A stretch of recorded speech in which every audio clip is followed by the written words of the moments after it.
and we are continuing our coverage of prisons, chapters 7, 8, and 9. We left off last class,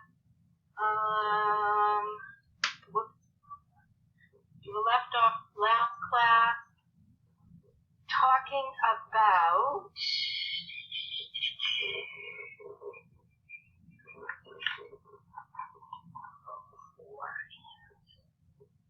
around page 104 of my lecture notes, and that would be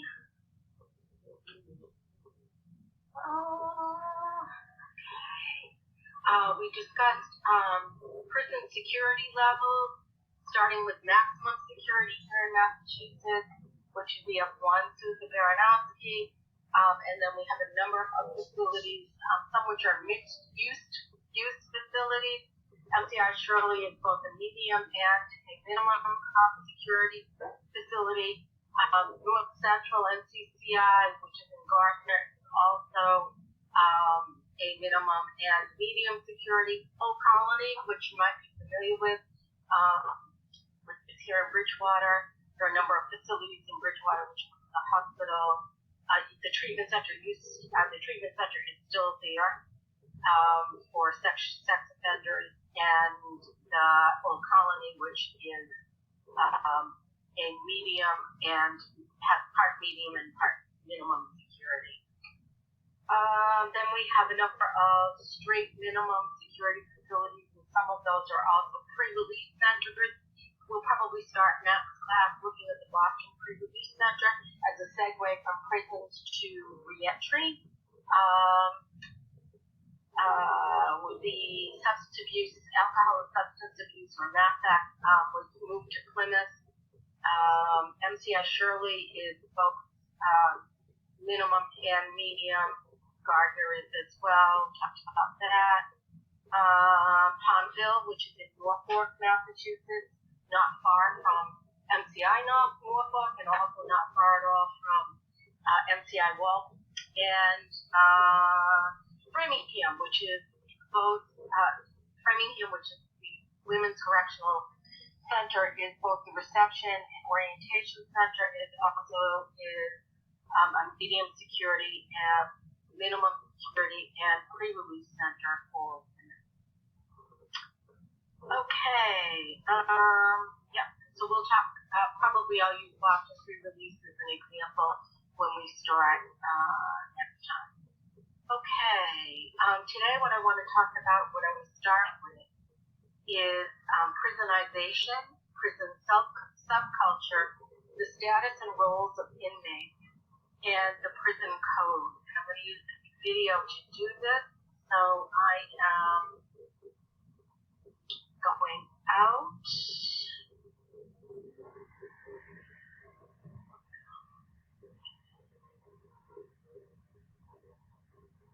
Have you seen the Shawshank? Can you see this or no? No, we can't. Okay, all right. Hang on. Right back.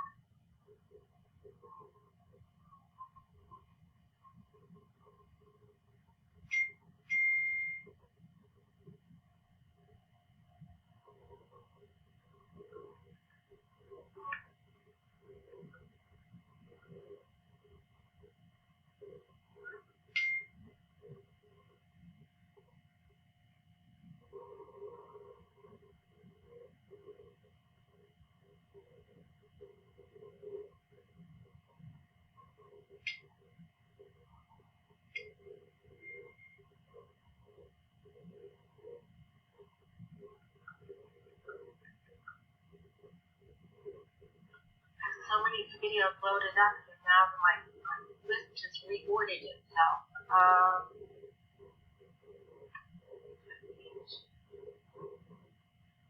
Now do you see it? Nope. I love technology, More than I'm allowed to say.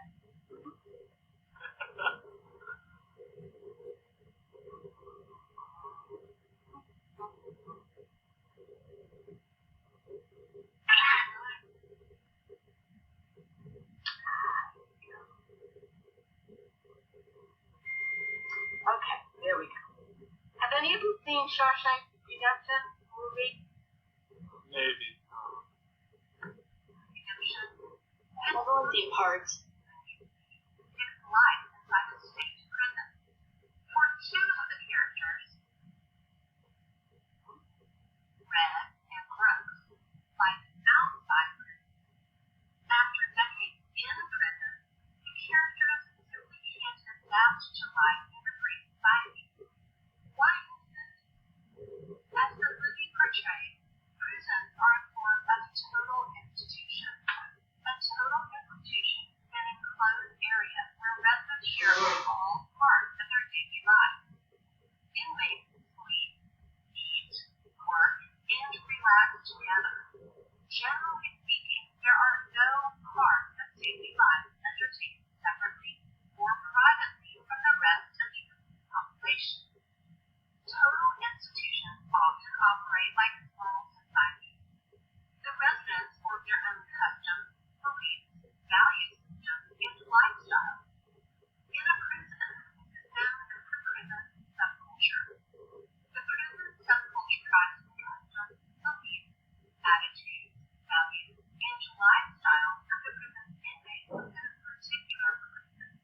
Studies show that prison subcultures are remarkably consistent among U.S. prisons. It's important to note that prison staff members have their own subculture and socialization process. The staff subculture is mostly influenced by custody and control. The staff adopts customs and attitudes in order to assert themselves in a dominant role, present a unified stance, and defend against potential inmate threats. Because the prison subculture is unique to prison, new inmates must adapt to a new way of life. This is known as prisonization. Prisonization is the process through which new inmates learn the prison subculture. For many prisoners, the prisonization process involves learning the statuses and roles of the various inmates. The subculture is influenced by the formal organization used in prison by the prison staff. It's also heavily influenced by the informal organization through which the inmates categorize themselves.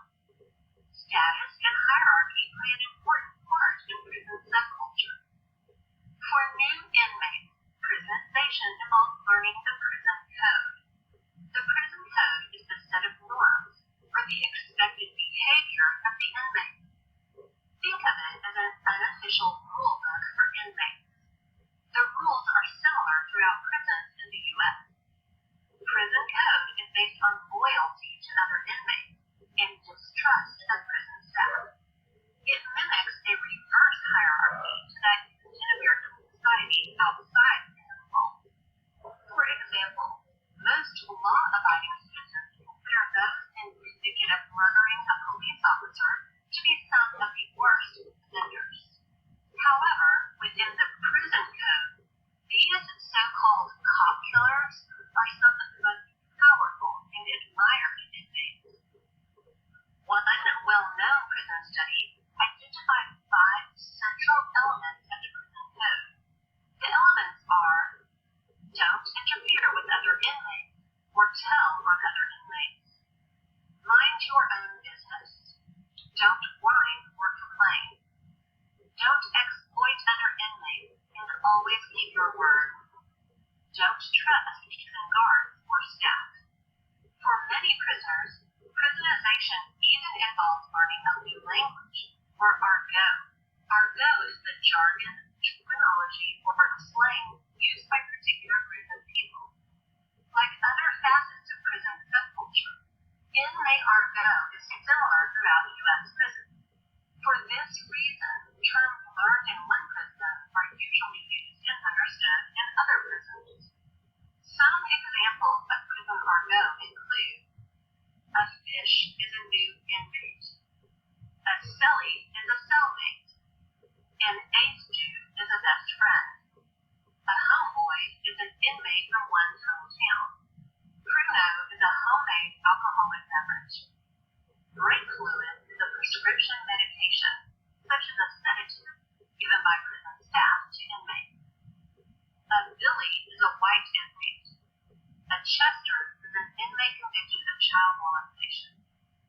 Now that you know a little bit about prison subculture, let's take a look at why it exists. Some popular studies show that prison subculture develops. This model holds that prison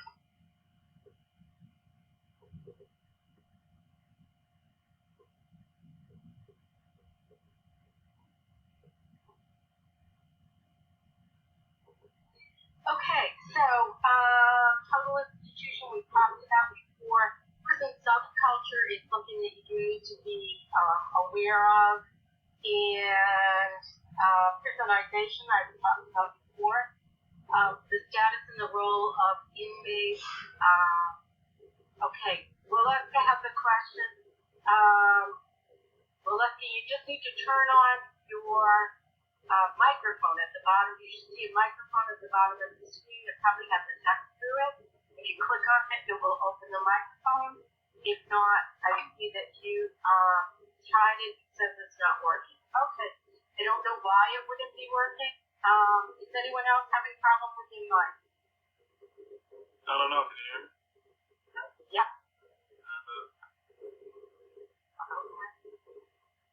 All right. Well, give me 1 second. I'll be right to you. I don't know if this could be why it's not working. There's 5 of us who are considered moderators, and there's 3 that are considered participants. Yeah, that's probably what it is. I don't know why, but yeah, because it shouldn't be doing that. But let me just see if I can change that. Oh, it told you Blackboard is having problems. Okay, Blackboard is having problems. That's a shock. No, you're all shocked. I am as well.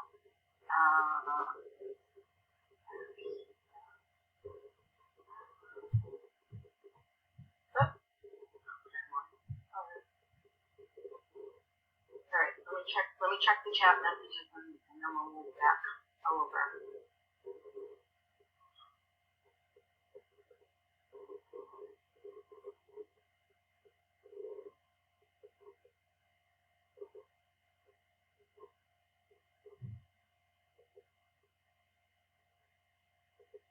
Okay, I have no idea what the problem is, but it may be very well. I didn't change any of them. Rephrase that. I did not change any of the settings. So the default settings is supposed to be everyone's a participant except for me, and I have no idea why it changed. And we'll just carry on. No worries. No worries. No worries. Right? No harm, no problem. And if they had asked me, how do we make this more user-friendly? So each time I stop, I should not have to re-scroll back through the entire thing to get to the page I was just on. But that's just me. That's just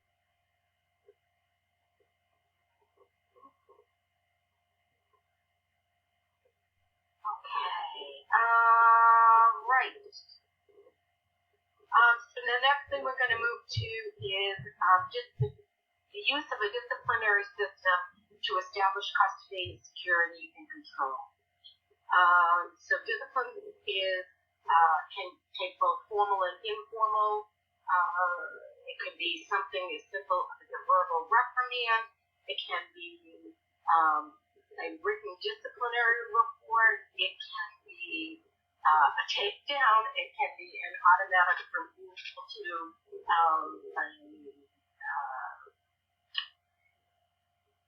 into solitary confinement, and the response depends upon the nature of the infraction as well as the discretion of the corrections officers. But there are so many things that are cause for institutional misconduct.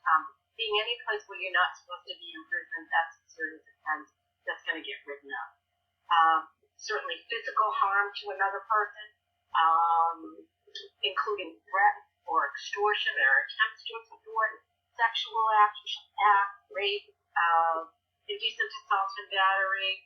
Those are certainly serious offenses, as is any kind of assault or attempted murder or assault with a dangerous weapon on another inmate or on a staff. Profiting, gambling, loaning property for money, doing gaming pools, all of that is illegal. It's also illegal to have money. Money is contraband.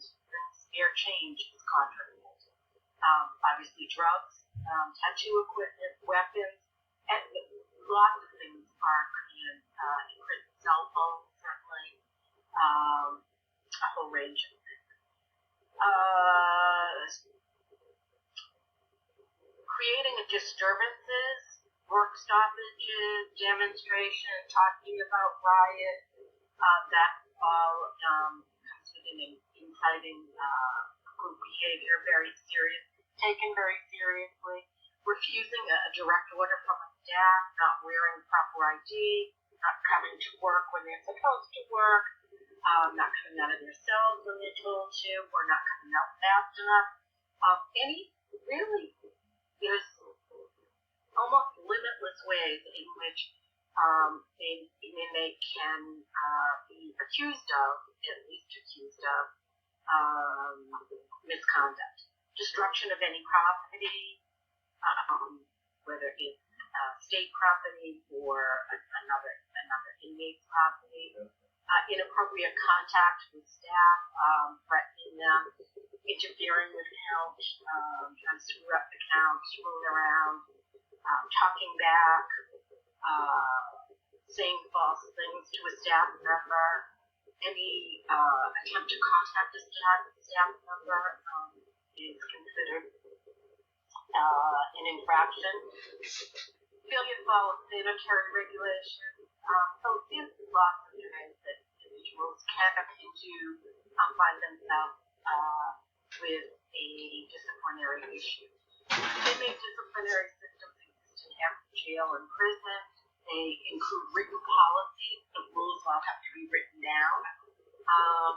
Written procedures as to what processes the inmate is accused of an infraction, and that depends upon the seriousness of the infraction, and then the different sanctions that are available. Oh, excuse me, it's been a long day. The different infractions or sanctions, from verbal warning, written disciplinary report, presumption possibly loss of privileges, housing reassignment, possibly solitary confinement, possibly reclassification to a higher security level. The consequences for disciplinary action can be dramatic and significant. And we're going to talk about solitary confinement shortly. Bear in mind that although inmates do have certain rights, those rights always come in the context of being subject to limitations and restrictions as deemed necessary, generally as deemed necessary by the administration in charge of the facility or the commissioner of the Department of Corrections. So the conditions of confinement, religious freedom is certainly recognized within limits. If one claims that their religious beliefs are that they have to cut themselves and bleed in order to eradicate evil forces, the prison is not going to recognize that as a religious freedom that they are prepared to allow, because it would be disruptive and create control issues within the prison. Access to the press, obviously, the prison gets to decide which press companies will come in at all. Very limited rights, if any, to privacy. All rights to search except for an elementary canal search doesn't require really any probable cause or even reasonable suspicion. It certainly doesn't require a warrant. As I said, an internal exam of an individual in Massachusetts does require a written finding and some rudimentary due process protections. Okay, so this is pretty typical. You have the right to be told that there's a disciplinary violation being filed. You have a right to see it in writing. You have 24 hours to appear before you appear at a disciplinary hearing. present evidence if you can, or ask that other inmates be allowed to testify, always at the discretion of the facility. And then whatever the decision is on that disciplinary infraction, the inmate is entitled to a copy of it. We're going to look at disciplinary action as it's told through the eyes of inmates.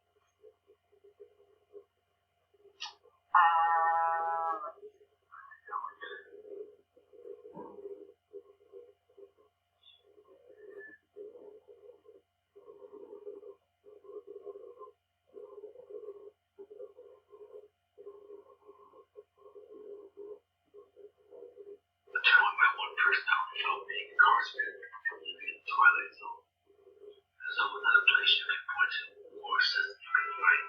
Instruments almost look quixotic, arbitrary rules by participants and staff that inmates can really prove from the significance. Inspired by thousands of essays and first-hand accounts, these stories reveal how surreal and daunting it can be just trying to survive. Episode 3, Retaliation. Administrators.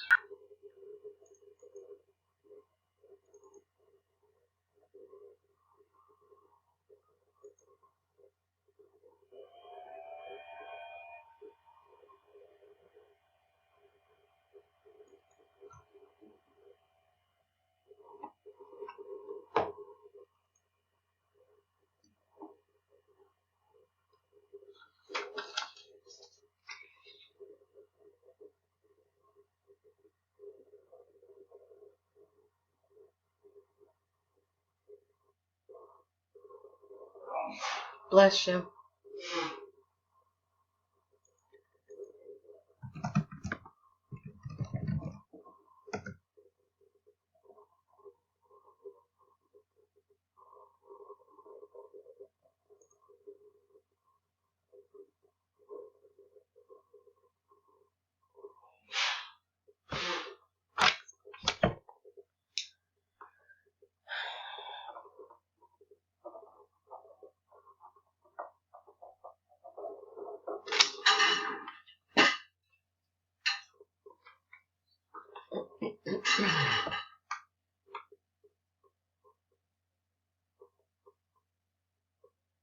Dad told my pillow was on purpose while pretending to search for contraband. I filed a grievance over it, and I was instructed to turn the pillow and told I would receive a new one. But when I turned my pillow in, I received a violation of damage to safe property in the aisle I didn't pay for. Often prisoners file grievances feelings that they are being punished for demanding rights. I wrote a grievance concerning the facility's enforcement of a rule that allowed them to limit profit to 6 bags when they were only authorized to limit them to 8. Having filed the grievance, I was retaliated against with a beating and solitary confinement. Retaliation takes many forms and can be very hard to prove. In February 2016, I was placed in solitary confinement in an investigation of my complaint against an officer. I was verbally abused by staff members with valid complaints of misconduct.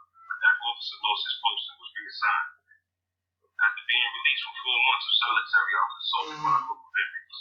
On the night of the assault, my roommate told me an officer had paid my assaulters cartons of cigarettes to retaliate on behalf of subordinate officers. I was again placed in solitary confinement. I wrote numerous grievances complaining of the widespread violence being promoted by officials and requested protection from such violence. This request was blatantly denied. I was released back into general population in July, and get this, I was assigned back to the same housing location that the assault took place. Prisoners are asked to speak up when they see that an officer is corrupt or a prisoner is being mistreated or abused, but then are policed to be bearing witness. I was serving time in Texas when a guard asked me if I witnessed another guard sexually assaulting a prisoner. Assuming I would be protected from my testimony, I told the guard I was indeed a witness to the sexual assault. When the accused officer filed disciplinary charges in retaliation for the witness testimony, I was put in solitary confinement for 3 years, remaining in the shoe long after the accused officer was fired. The board promised to intervene on my behalf, but reneged after I got my stuff. released from solitary, I was summarily shipped to another prison without being transferred without warning is a pervasive tactic used to punish prisoners. When incarcerated people are transferred, often hundreds of miles away, it can be difficult and expensive for their families to visit. Caught in a system that acts for reports of abuse, but also retaliates against those who do report abuse, prisoners can be overcome by paranoia, obsession, and fear. The life of a prisoner is not a life at all. It is nothing short of a bleak, pitiful existence An inhumane, artificial environment that is scientifically proven to degrade an individual's sense of humanity. to base level. Though Americans are taught that prison is both a form of punishment and of rehabilitation, living within a cell can make rehabilitation nearly impossible. Prisoners are so consumed with daily survival, they say, that they have no time or energy to partake in the painful work of self-examination necessary to re-enter society. Our state and federal prisons spend $81 billion every year, but in their own words, prisoners describe a system that they believe sets them up for failure. Welcome to the zone.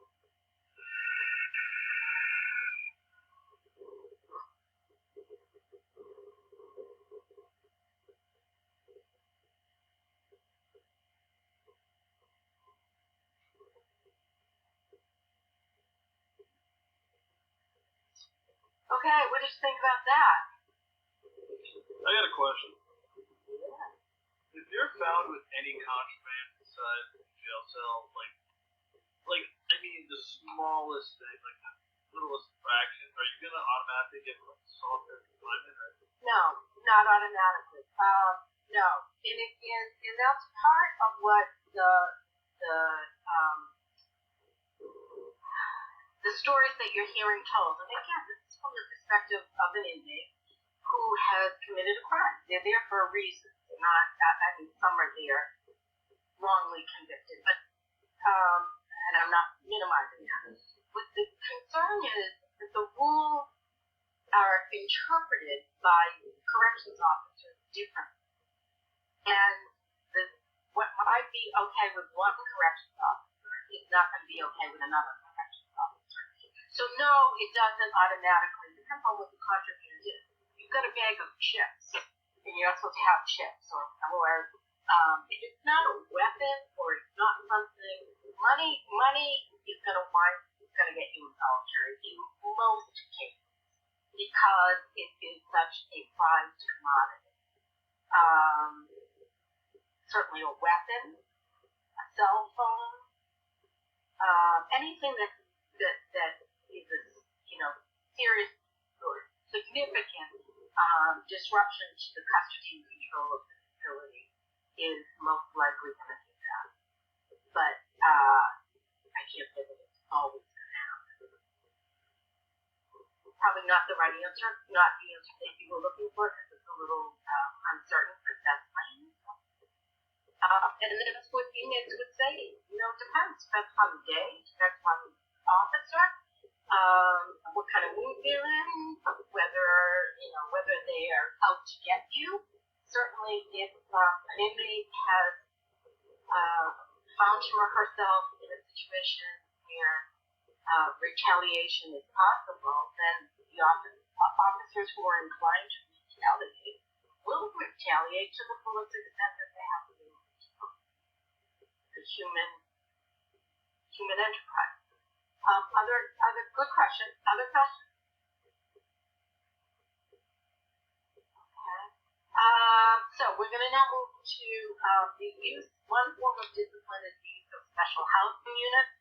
There's two different types of housing units. They go by your names. I'm using the name special housing units. You heard one of the speakers, the narrator, say I was in shoe for 3 years. That means solitary confinement, either for administrative or in his case, disciplinary infractions. So they go different systems have different names, but they all mean that it is someplace other than in the general population of the prison. So there are, it can be SHU, it can be SLU, Special Management Units, Secure Adjustment Units is another term that's used. Administrative Maximum Security is another term that is used. And they all mean housing, again, outside of the general population. The reasons, and the two types are administrative and disciplinary. Disciplinary segregation, or might be in a SHU or a SLU or whatever they call it, and that's in response to a disciplinary issue. And you've heard in that last little vignette of the narration, even though inmates are encouraged to report misconduct, and when directly asked by the officer, that inmate said, I answered Julie that he would have faced sexual assault. And the result was that he wound up getting a disciplinary report and winding up in solitary confinement, and then getting out and getting beat up, and then defending himself and getting sent back to solitary confinement. So it's a very, it's not a system that inspires confidence in fear, whether that's fair or unfair. So the reasons that a person would be removed from the general population might be for their own protection. And so people who are at risk for being assaulted, either sexual assault or other kinds of physical assault, either because or they may be targeted because of the crime which they committed. Child sex abusers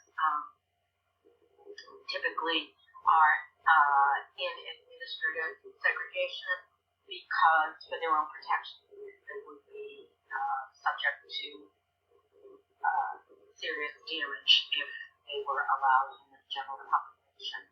People who owe money.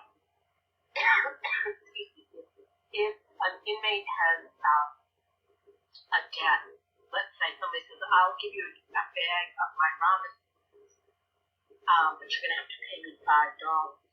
Well, if the inmate takes it, and you can't have money in prison, there's really no way that they're able to pay back. Or if they borrow, gambling, which is illegal, and is a violation. Any inmate who owes another inmate money is at risk and would probably be in administrative segregation. Punishment, certainly disciplinary segregation. Punishment as a reaction to violation of the rules of the institution. If there's been an event, a person can be put in administrative segregation for their own protection and during pending the investigation that's being conducted internally into the event.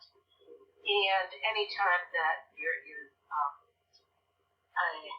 an assertion, a possible assertion that a person poses a threat to the security of the prison, that individual can be placed in disciplinary segregation.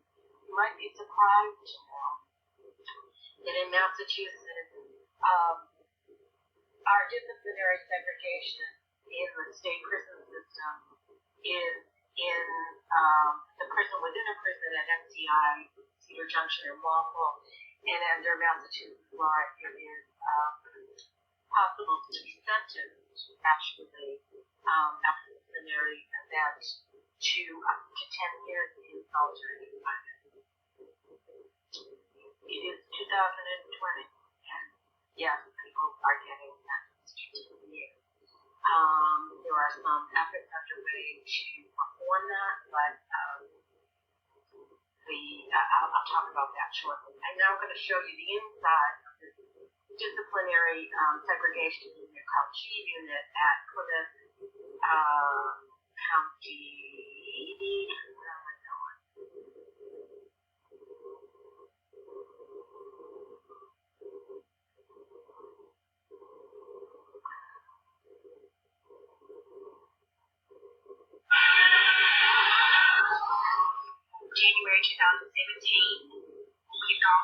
The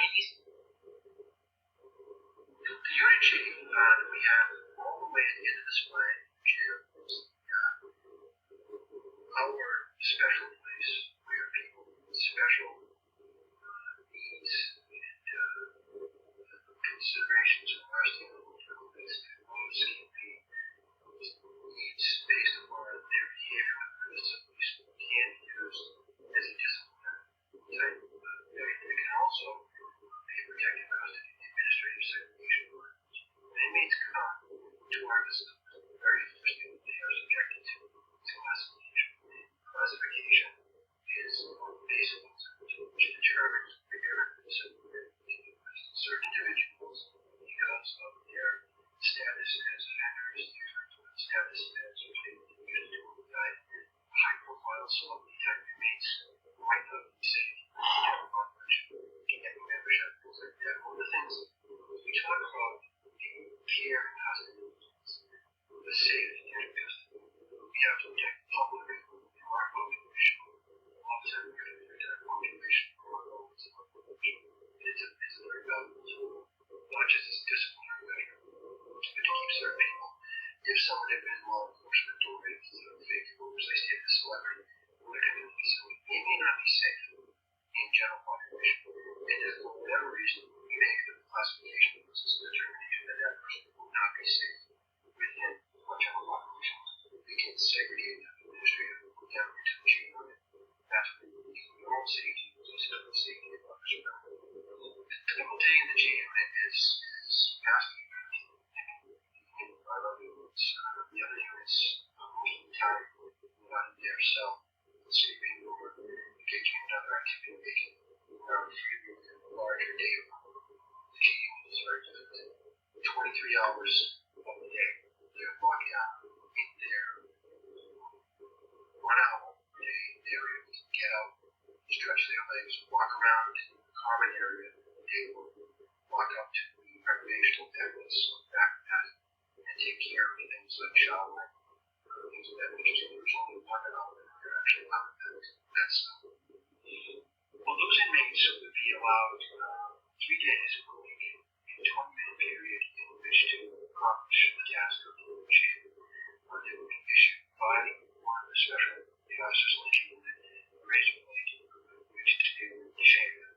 And then at the conclusion of that 20-minute period, the officer retrieves and inspects to make sure that he has got not just a plastic holder, metal blade to take in, but a plastic holder as well. That's for security. Laundry is handled at capacity of the facility. As I've said in the past, a response.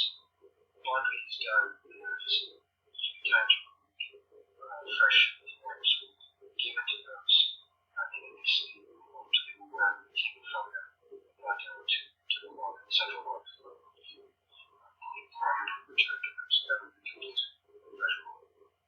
Well, the things that happen down which does happen sometimes in statements, are you to compartmentalize and contain those.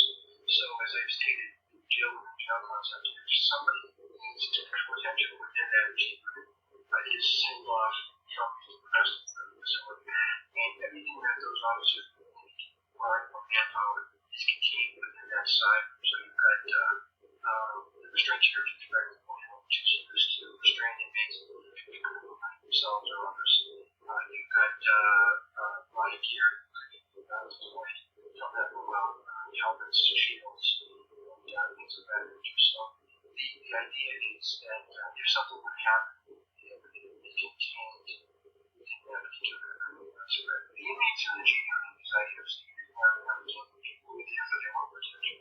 Very frequently, I've had inmates who are so bad, so antisocial, they're so dangerous, that they are unable to be out of their cell without the shackles of protection of our state. And that's important to us as well. It's having them to be safe and corrections is the toughest people. I firmly believe that. But the gentlemen and ladies that work at our team are the best experienced and really top-notch correctional officers. They are working requirements.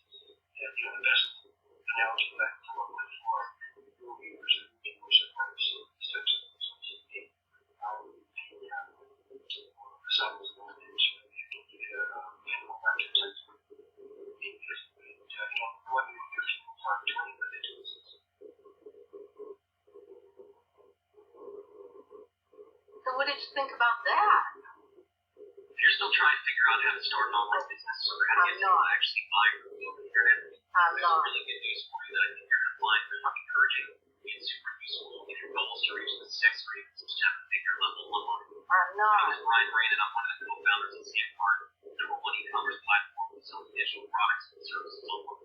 Recently, I've been studying 728 part-time sellers, many of which were great.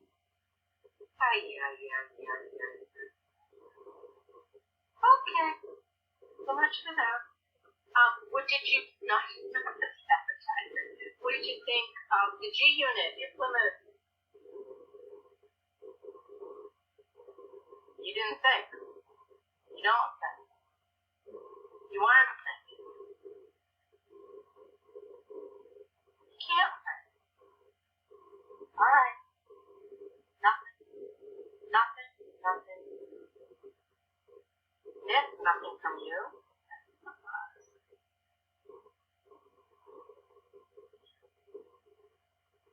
Okay,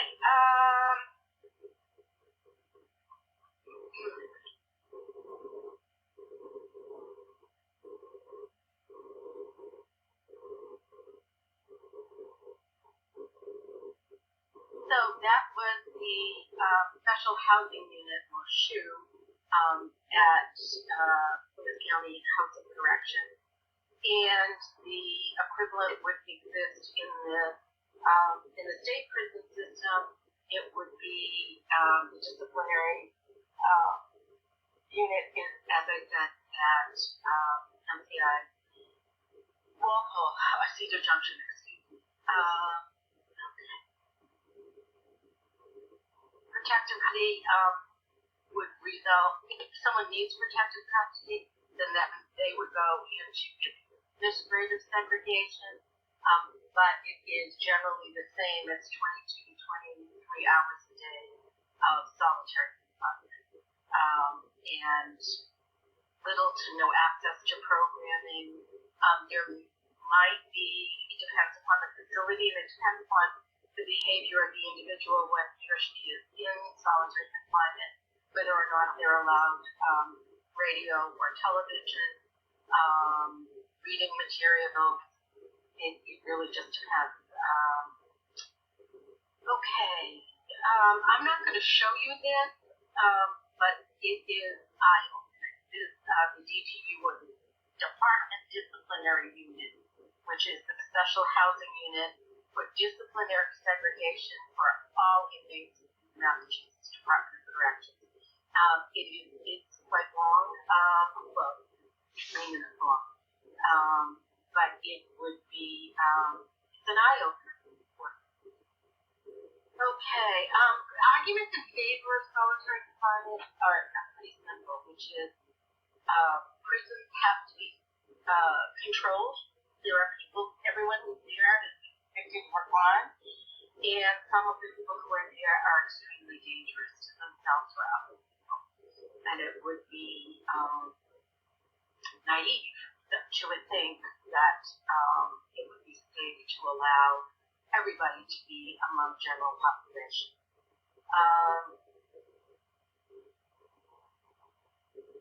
There are others who argue that's rarely the case, that solitary confinement is incredibly overused, and it is used in retaliation. This was testimony given before the Massachusetts Criminal Justice Committee, sitting at the State House, held a hearing on solitary confinement, and this particular ex-inmate, Nick Gomes, who had been incarcerated, explained, look, you can go into solitary confinement for anything. Thank you. If you have a disagreement, they tell you to do something and you don't do it absolutely as fast as they want, you go into the hole. So the hole is in the vernacular for the disciplinary unit in Massachusetts State Prison. They come to do count, you don't stand up quick enough, leave it that night, they come to do stuff, you go into the hole. Oftentimes in solitary constriction, 2 months or even years, because what happens is people resent being placed in solitary confinement, for example, for not standing up fast, or perceived that they were, not standing up fast enough, they begin to deteriorate under those isolated conditions. They get angry, they begin to have psychiatric issues, and the behavior gets worse instead of better. And so we have certainly plenty of examples of individuals who were placed in solitary confinement for nonviolent disciplinary infractions who deteriorated to the point while in solitary that they attempted to take their own lives. And the response to that was their solitary confinement was extended for another 6 months. So Massachusetts changed solitary confinement definition, thinking that it was going to make some reform. And it outlines that there are certain things that must be allowed. Access to a radio or television. That right can be lost, however, if an inmate doesn't behave the way they want them to while in solitary confinement. Individuals who are held in solitary confinement for more than 60 days are supposed to have access to education and rehabilitation programs. But I want you to think about what you would be like if you spent 22 out of every 24 hours alone in a cell with maybe a radio, maybe a television, and that's about it. It sounds great when you're leading very busy lives about just to veg out. I think anybody would tell you that solitary can be deleterious to both physical and mental health. Changes in Massachusetts law as a result of the Criminal Justice Reform Act now limit the use of solitary confinement. Pregnant women cannot be placed in solitary confinement, and the reason for that is that a woman who was pregnant was placed in solitary confinement, labor and begged and begged and begged and screamed, and they didn't come get her. And it didn't go well when you deliver your baby in those circumstances. People with serious mental illness is limited to 72 hours. And so what the Department of Corrections has done is they've created a new category called, I believe it's called, I don't want to guess, but it is now 21 hours a day, which means it doesn't have to violate all of the requirements that the legislature just put in place. And there's a lot of skepticism about that, as you might imagine.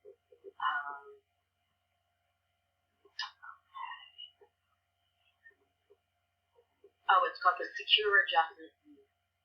So the legislation required reforms for solitary confinement, which was defined as 22 or more hours a day. So they created a new category, 21 hours a day, and they are not complying with the reforms that have been implemented for 22-hour a day solitary confinement. And litigation is the result of that. So you may hear about it in the news. How many people are in solitary confinement at any given time?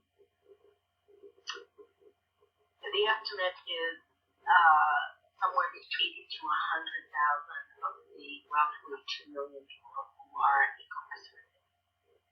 And the use of solitary confinement has grown really significantly, or did grow really significantly, in the 10 years between 1995 and 2005. Prisons were not required to keep particularly good or accurate records on who was in solitary confinement, why they were placed in solitary, how long, whether they were evaluated, whether they were reevaluated to be moved to less secure facilities. As a result, the data is particularly reliable. A lot of it's anecdotal and speculation. We do know in 2018, as reported by the Massachusetts Department of Corrections, as they are required to report, about 20%, 1 in 5 inmates were placed in solitary confinement at least once. Many placed in for 4. Most were there for 30 days or fewer, although about a third were placed in isolation multiple times, and there were some that were reclassified and placed in solitary confinement for disciplinary reasons for up to 10 years. Think about that, 10 years. Okay, I'm not going to show you this, but if you want a quick inside look at death row inmates and what it's like there, then this video is for you, and if you don't, then you don't want to watch this video. Okay, so that's where we are with that. Now we're going to switch over to part 3. Excuse me. Okay, we move away from custody and control, and we move towards the role and responsibility to provide treatment and rehabilitation. I'm going to start this with another video, which I think is a good segue from custody and control to rehabilitation.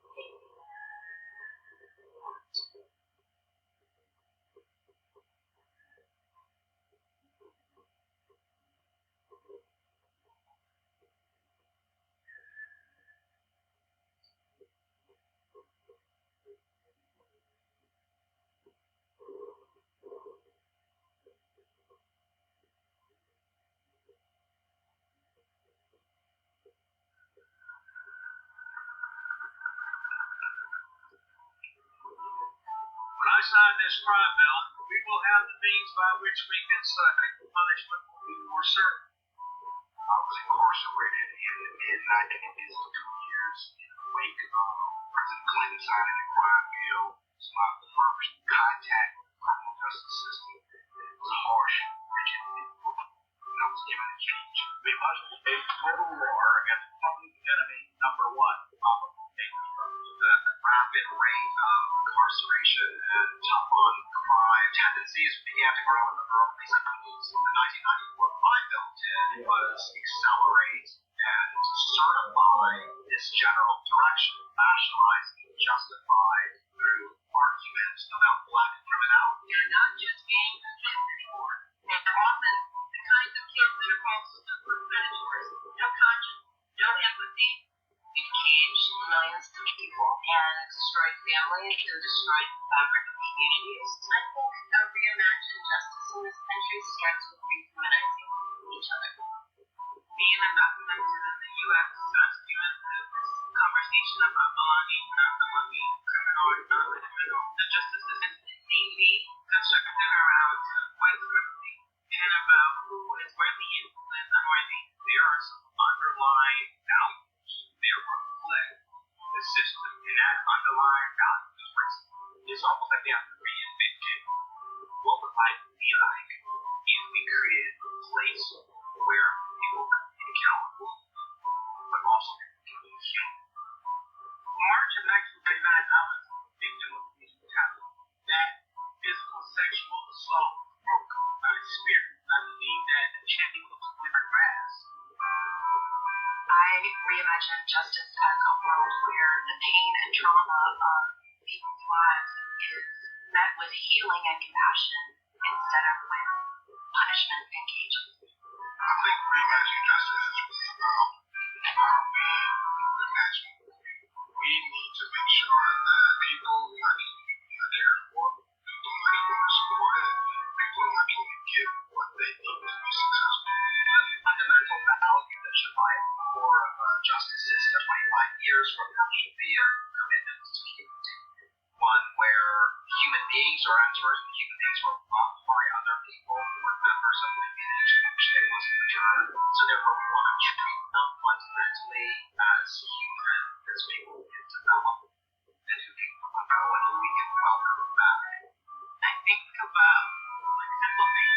Someone really fully being able to say that they are safe. Someone fully able to feel welcome in this country. I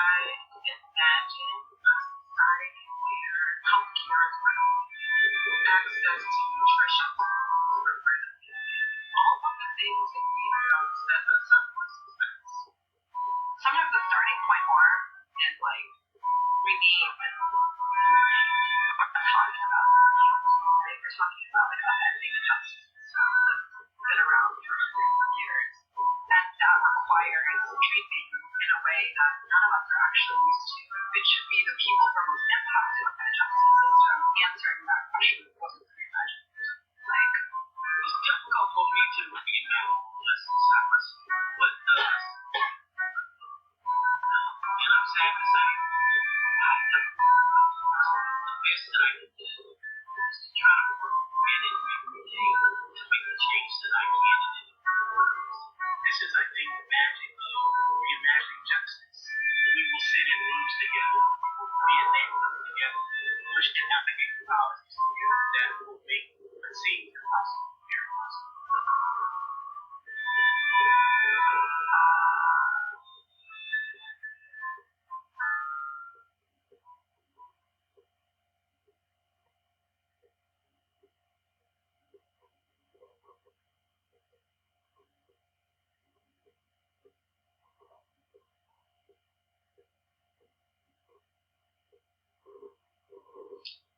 Okay, so that's a big question. How do you reimagine justice?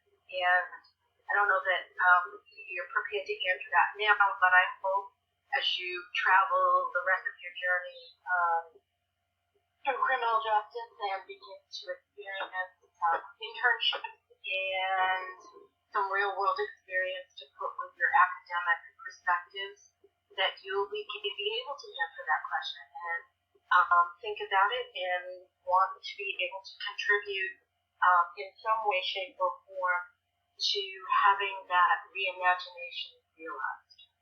And it's going to take a lot of hard work from a lot of people for a long time. But the groundswell of the discussion has begun. And hopefully you now feel at this point in the semester at least better equipped with the arguments about evidence-based practices, maybe some refreshed and renewed understanding of the complex constellation of circumstances, choices, values, culture, poverty, racism, a whole bunch of things that might go into criminal behavior, and having a better repertoire of response other than lock-up. Which isn't to say that can be done all the time, because it cannot be done all the time. Certainly cannot be done all the time. Okay, just a reminder, as we're heading out of prison soon, if we are looking at how well does this system work, measured by recidivism, either by conviction, return to prison, or a violation of probation or parole, or an arrest within a 5-year period, or even within a 3-year period, more than 40% return to prison due to a new conviction, more than 40% return because of revocation of parole or probation, and more than 65% are rearrested. So numbers go up to close to 78% arrest and close to 57% return to prison, either on a new sentence or on a revocation. Those are not successful numbers. Those should not bode well. Okay. The Reimagining Prison initiative by the Beer Institute is an interesting one. I think you'll hear a lot more about it as you continue on in your education. I hope you will anyway. What we do know is that in order to make changes and to support those changes, there needs to be public support as well as policymakers have to agree. But policymakers are often elected officials. And so this is research data from 2014 done here in Massachusetts, which asked residents some questions regarding whether or what they thought the priority should be, the criminal justice system or corrections in particular. And you can see that prevention, spending more of an effort preventing people, or kids in particular, from becoming involved in delinquent criminality is where the majority is now. Rehabilitation, punishment, enforcement, roughly equal, but rehabilitation is certainly larger than punishment. And so that bodes well. It shows that there is an awareness. Victims were surveyed, particularly surveyed in a separate focus group in 2018 research that was done by Vera Institute, and the victim support rehabilitation, spending on treatment and education, and 75% of victims thought offenders' likelihood of recidivism was greater after going, but not less. So those are, we need to be paying attention to this. Okay, so the connection to rehabilitation and not just punishment includes education and vocational training, alcohol and other substance abuse treatment, relapse prevention, cognitive behavioral therapy, changing the way people think and behave and act, mental health treatment, anger management, alternatives to violence. Those are all treatment type programs. What we know when we look at the demographics of who is in prison, they are generally poor with substantially lower income, 41% lower than people that don't go to prison on average. Lower levels of education, less than 40%. Actually less than 25% of high school education. Experience higher rates of mental illness, significantly higher rates of mental illness. 56% of people in state prison, 45% in federal prison, which is dramatically higher than the general population. So we should be looking at, significant histories of trauma, either witnesses to violence, domestic violence, street violence, homicide, or themselves being traumatized by being the victims of sexual assault, physical violence, substance abuse, both alcohol and other drugs, much more likely to have physical or mental disability. We're looking at people who are already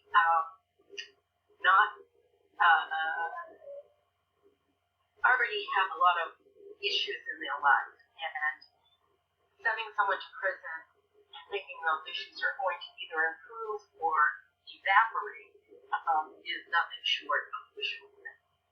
So rehabilitation is important. The question is how? How do we afford to do it? And that's really the question. There are within every prison program and treatment staff. There can be counselors, caseworkers, psychologists, social workers, relational workers, religious folks, medical folks, educators. They may work for the Department of Corrections. They may work for an outside vendor. What you can see here is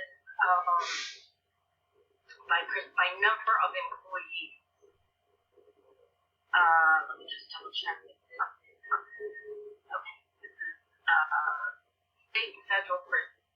Of every 100 people employed by state or federal prison, 66 out of those 100 are correctional officers.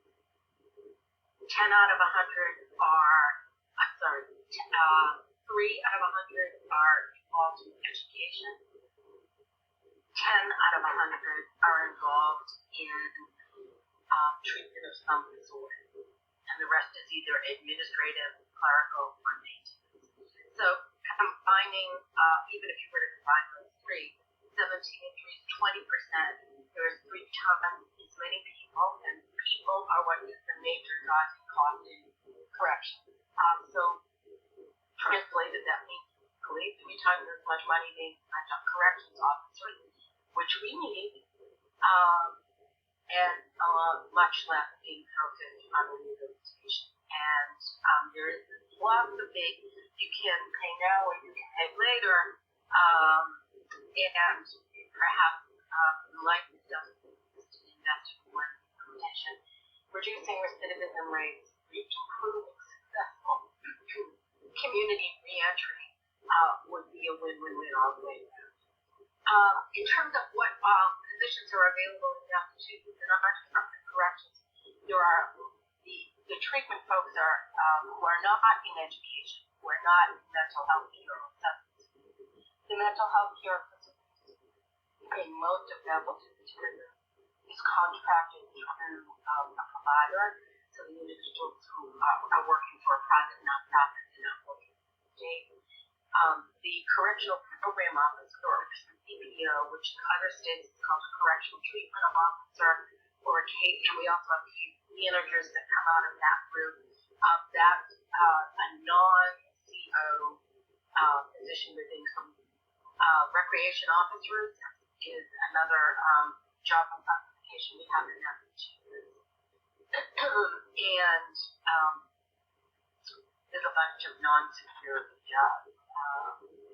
COs, correctional program officers, recreation officers, and anybody who works in maintenance are secure because they are in direct contact with these other behind the scenes folks are not considered security personnel. Okay. All right. We are going to look at this. This is from San Bernardino, California, and this is one department, this is the Sheriff's Department, jail, not a prison, which has decided to take on the challenge of redistributing its resources to include more rehabilitation.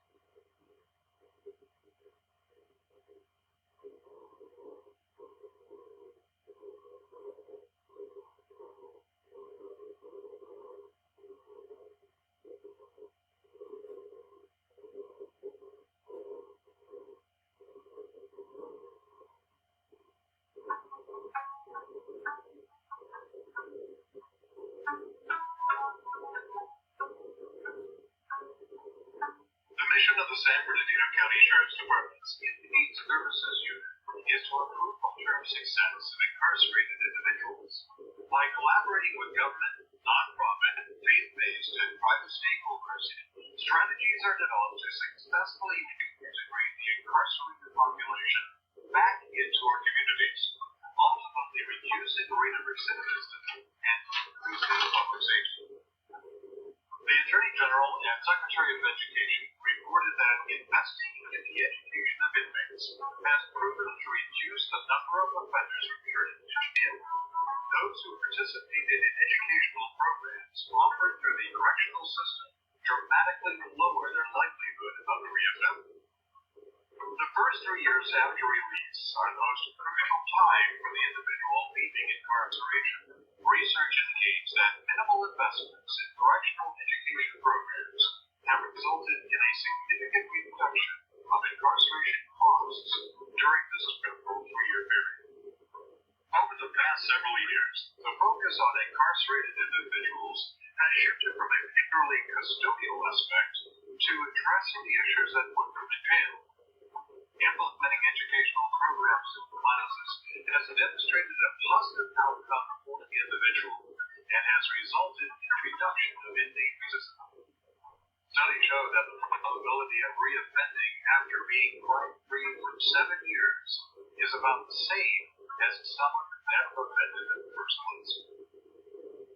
For many inmates, addiction is one of the most significant difficulties they will face.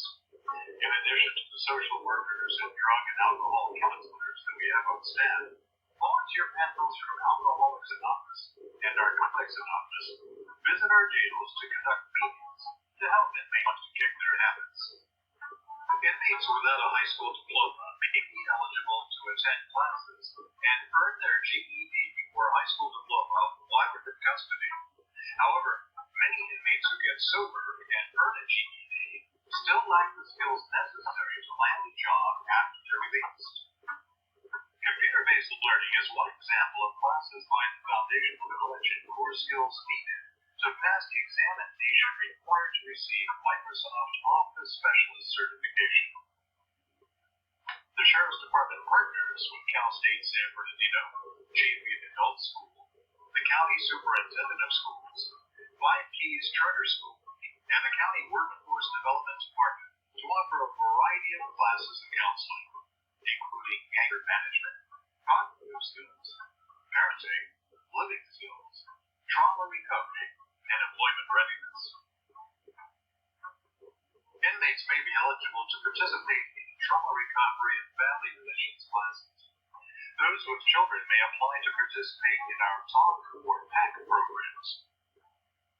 TALK is a unique reunification program that enables incarcerated Americans to have contact visits for children, facilitated by interns from Cal State University's Institute of Child Development and Family Relations.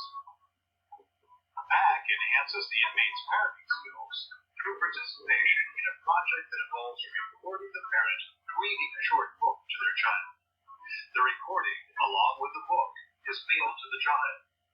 Because children suffer during a parent's incarceration, these programs help to maintain physical and emotional contact with the absent parent. Culinary arts, bakery occupations, and visit appointment scheduling are among many in-custody positions that provide an opportunity for inmates to learn new skills, build self-esteem, gain confidence, and work toward employment. Many inmates benefit from religious services that are provided to inmates by Sheriff's Department chaplains and volunteers from various religions and organizations. Every year, the Inmate Services Unit staff plan and host several inmate resource fairs. This service is attended by inmates who are within 90 days of release to assist with identifying and removing barriers, thereby increasing their chances of successful reentry. It takes numerous staff members from various units, facilities, and agencies to make inmate programs successful. Ongoing collaborative efforts to provide increased programming are in keeping with the San Bernardino County Sheriff's Department goal of making our communities safer to reduce recidivism.